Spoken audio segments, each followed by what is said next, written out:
Hi, my name is Joe with the Medcom Group. I'm a trainer here. The Medcom Group's been around for 20 years, and today we're going to talk about the Phoenix knee CPM and how it works.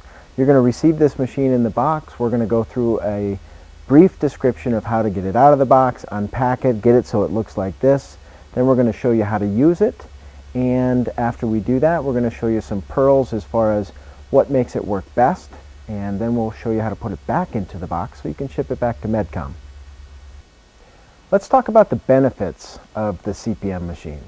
Most patients tell me that the biggest benefit that they feel from the CPM machine is that it helps to decrease their pain. And that's because it helps to reduce your swelling. So as you bend your knee, basically what it's doing is it's working like a pump to pump that swelling out. The other thing that it's going to do is it's going to help you to maintain and increase your range of motion. And it's important to note here that you're going to be doing some exercises while you're at home that the doctor's given you, and you're also going to be seeing a physical therapist hopefully too.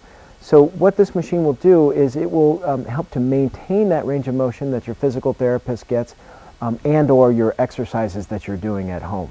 So keep that in mind as far as that goes, and definitely follow your doctor's orders. He's done this procedure many times, and it's really important that you do exactly what they say for you to do. We recommend that you use this machine for about 8 hours a day, and you can use it more than that or less than that. It's passive motion, which means you're not using your muscles. So as long as you're getting your exercises in, you're getting up and walking around the way you're supposed to, you can use this machine as much as you want. So it decreases pain, it helps to maintain and increase range of motion, it helps to keep your blood supply flowing. So as we do that pumping action of bending your knee, we're going to help to increase the amount of blood supply that goes to your knee so it heals better.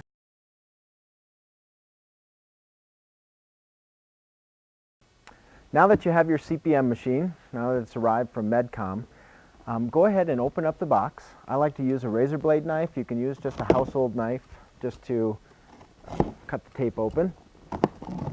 The CPM weighs about 27 pounds, so it's not too heavy.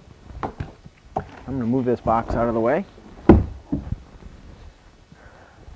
One thing that you'll notice with this is that the hand control and the power supply are bubble wrapped. So you'll want to bubble wrap these when you send them back. The machine is in a plastic bag, and the reason we do this is this plastic bag keeps it clean so it's nice and sterile when you get it.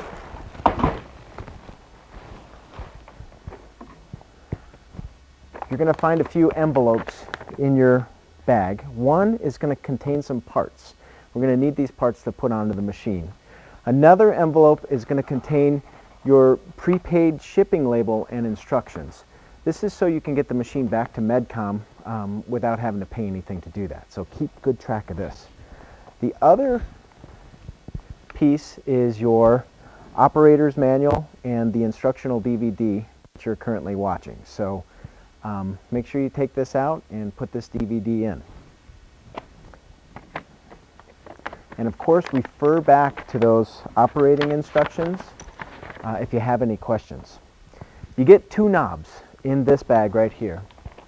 And these two knobs are just going to be placed on the CPM machine right here. Go ahead and screw those in, and right here.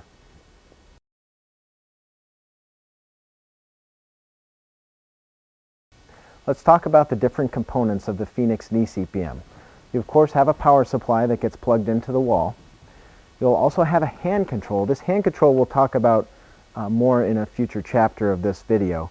But basically you're going to have controls for your flexion, your extension, your speed, and if you want to have a pause, you can put a pause in there too. If you loosen these screws up right here, this will just flip up like this. And this will make more sense in a second as we go through how your leg sits in the machine. You'll notice the machine is fully padded. There's an extra long tail here at the back, and this is for you to sit on, or if you want to get it out of the way, you can flip it under the machine like this, and it just covers everything up. You're going to be sitting here, your knee is aligned right here, and your foot goes into this foot plate.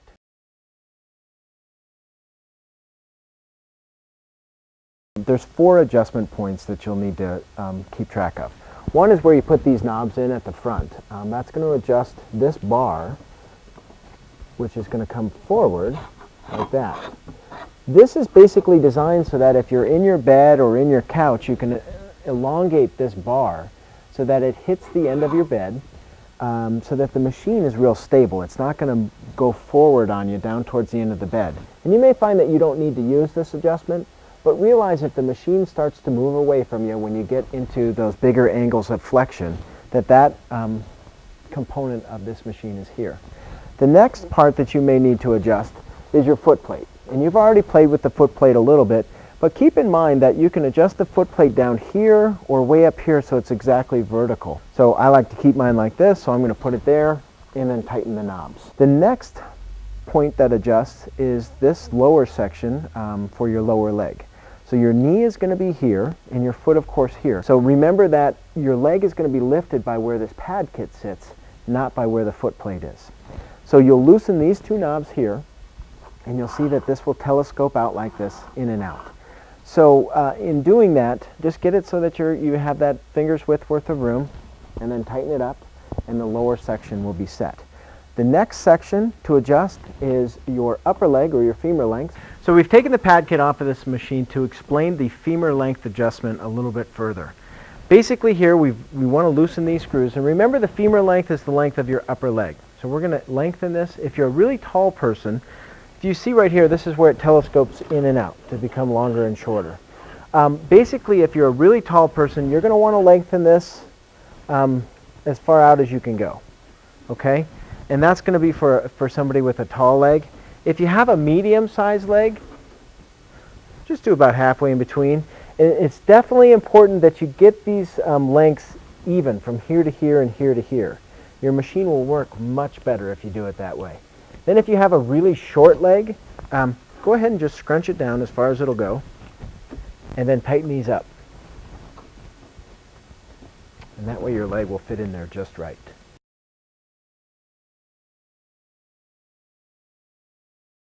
So if you have a hand control like this one, you can adjust the flexion, which is where your knee bends. You can see right here it says flexion or flex with a bent knee. You can adjust that by just turning this dial and just turning it to wherever you want. Like here I've got it set at 60 degrees. Then the next knob down is for your extension, and that you're going to leave set at 0 degrees. Your next knob is speed. You can bring that up. The faster you have the machine go, the more it's going to do for you, so try to work it as fast as you can. And then on the bottom is your pause. The top knob right up here, this red knob, is your start and stop knob. You can start that to get it to move, and then press it again, and it'll stop.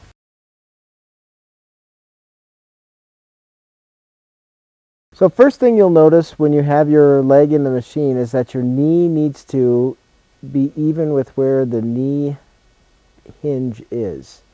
So go ahead and line your knee up so it's right even with where the machine bends in the middle. As you can see now, as the machine bends, my knee is even with that point. The next important piece of information that you'll need to know is sometimes you'll be going up and you'll feel a little bit of extra stretch. And if you keep the hand controller close by, you can just turn it off. And then if you turn it back on, it will always go the opposite direction. So if you turn it back on again, it'll start bringing you down so that stretch will go away. So the leg strap goes around your thigh like I have it here. Just wraps under the machine, wraps up around your leg, and then you just tighten it around your thigh. And you get that nice and snug, and that helps you with your extension. When the machine goes flat, you may feel that pull just a little bit more. If you decide to use your CPM at night while you're in bed, keep in mind that you don't have to keep it at full flexion. Say you're at 90 degrees of flexion during the day with the CPM machine. Probably as you're sleeping at night, that won't be as comfortable to sleep with. We recommend that you turn the machine down to somewhere between 45 and 60 degrees when you sleep at night. It's a real comfortable motion, and what that will do is that will help to decrease that amount of swelling that occurs as you're immobile at night, as you're not moving while you sleep, so that when you wake up in the morning, you're not going to feel real stiff from all that swelling. It's going to help to decrease that swelling for you. So keep that in mind. At night, You don't have to have it up at that full flexion level. You can decrease it down so it's a little bit more comfortable.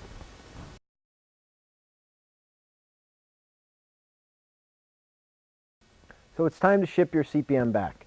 First thing you want to do is find the manila envelope that has your shipping instructions in it.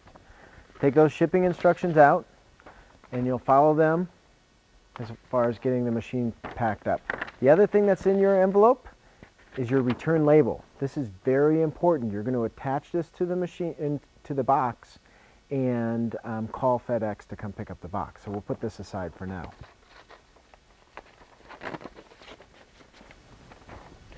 First thing you want to do as far as your machine goes is you're going to want to remove this pad kit. The pad kit is yours to keep, so go ahead and take it off and throw it away or use it for whatever.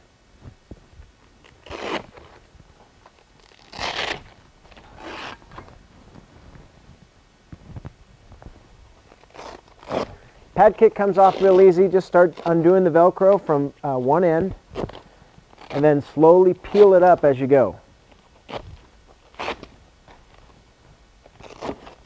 Now that we have the pad kit removed, let's go ahead and remove the knobs that we put on when you first got your machine. What happens with these is they go through the sides of the box and they also get bent in shipping. So we want to make sure we get these off, and we'll put them back in the manila envelope and put that back in our pile as far as things that need to get shipped back. The next step is to loosen up these screws on the foot plate and fold that foot plate down. Then we'll tighten it back up. That makes it so it fits in the box. And then we'll go ahead and wrap the bubble wrap around the hand controller, and also make sure you wrap the bubble wrap around the power supply to protect these prongs here. These get broken off in shipping, so we want to make sure we protect these. So now that we have everything bubble wrapped and ready to be shipped, if you see any debris on the machine, go ahead and just wipe it down with a wet rag or a damp rag, just to clean off if there's any extra dog hair or anything like that, just to help out a little bit. And then what you'll want to do is you're going to want to put the plastic bag that you've saved back on your machine.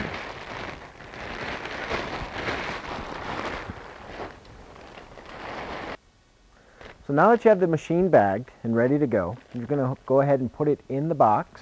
Let me grab the box.